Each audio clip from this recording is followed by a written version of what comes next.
Here I have TECLAST P20HD, and today I'm going to show you how to take screenshot on this device.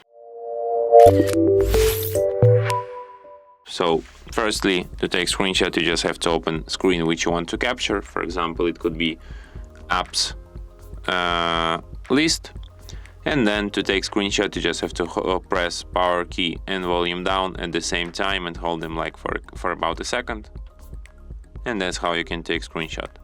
Let me show you one more time. Power key, volume down at the same time, and screenshot will be taken.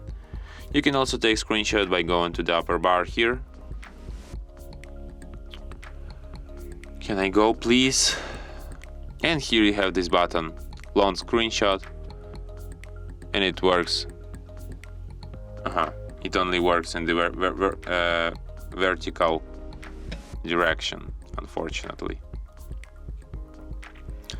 You can find your screenshots in gallery, in the screenshots album.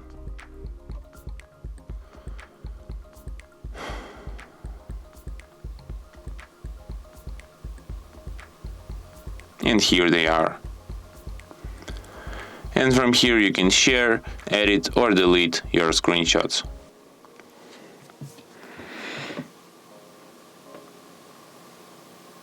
And that's it. Thanks for watching. If you find this tutorial useful, don't forget to hit that like button and subscribe to our channel.